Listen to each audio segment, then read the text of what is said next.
Dr. Charlene Chen. Question 9.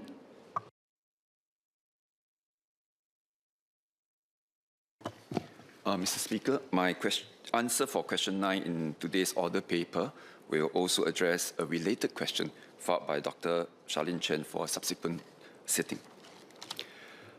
Path marking and signs are used to demarcate cycling paths, shared paths, and pedestrians-only paths, or POPs. Dedicated cycling paths are distinctly coated in red with width of 2 meters, sufficient for 2 cyclists to pass.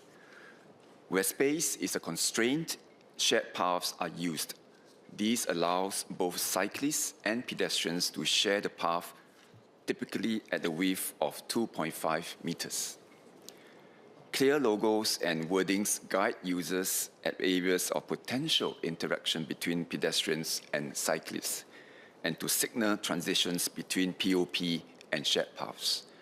To enhance pedestrian safety, LTA works with relevant agencies to implement additional safety measures, such as installation of convex mirrors at locations with line-of-sight issues, additional lighting, and trimming of overgrown hedges that narrow the paths. LTA conducts education campaigns and community engagement programs regularly to promote gracious path sharing and safe behavior. Since August 2024, LTA's active mobility enforcement officers have been on the ground to educate users on the safe use of the segregated paths ahead of the commencement of the POP rule on 1st July 2025. Enforcement officers conduct regular patrols to ensure adherence to the path segregation of cycling paths and POP. LTA conducts small checks at hotspots with frequent instances of errant riding behavior based on feedback received. Warnings and subsequently fines are given to those who intentionally disobey the rule, especially those who endanger others with errant riding behavior. Dr. Chen. I thank the MOS for its response. I have 3 supplementary questions pertaining to enforcement.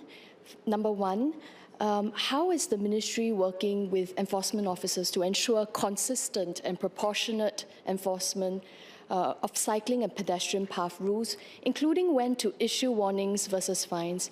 And what do you think of licensing cyclists and their vehicles? My second question is about recourse. When pedestrians are injured by cyclists or PMD riders on footpaths or even overhead bridges, what processes are in place to ensure victims receive prompt support and recourse, and whether the ministry is reviewing ways to strengthen this safety net? And the last question is on engagement, whether the ministry is actively engaged on things like path design, safety hotspots, and enforcement, and whether it has plans to expand public education campaigns to emphasize shared responsibility. Thank you. MOSP.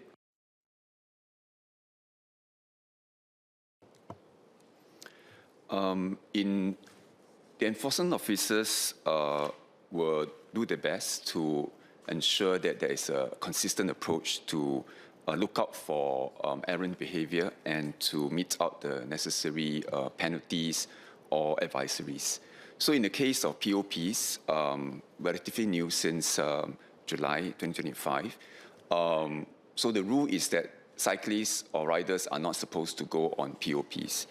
But if there are instances, for example, where the cyclist or rider needs to temporarily overtake a slower-moving cyclist on the cycling path and then venture, for that instance on the POP, that will not be counted as an offence, because it's understandable as long as he does it in a safe manner to look out for other users of the POP.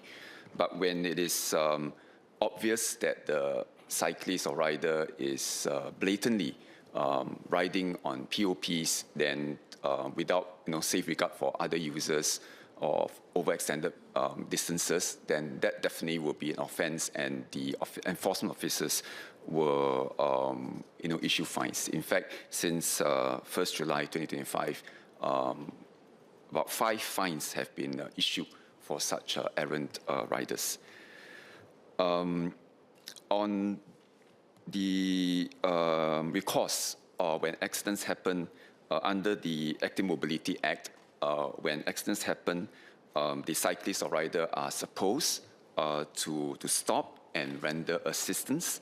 And then in cases where the riders are performing work-related rides, like during delivery, they are also required to have third-party liability insurance, so that would also cater for any claims for injury.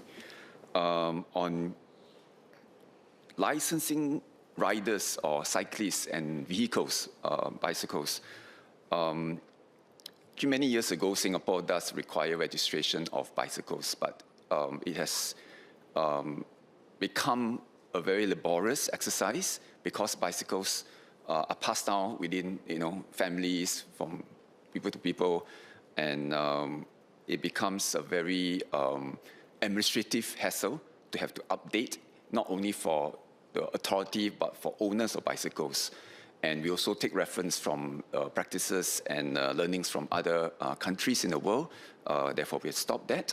It's also not easy to license riders because riders span a spectrum of different ages, from very young to the very old.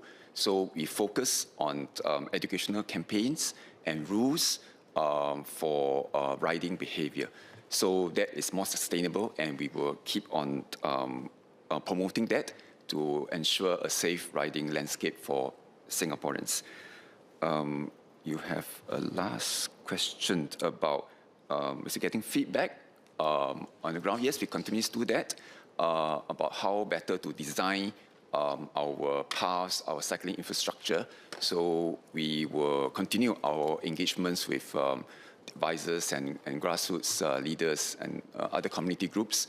In terms of education programs, we look at schools, community groups, and we also do regular engagements with delivery platforms to ensure that the riders are up to date with the rules and also exercise due consideration when they ride. Thank you.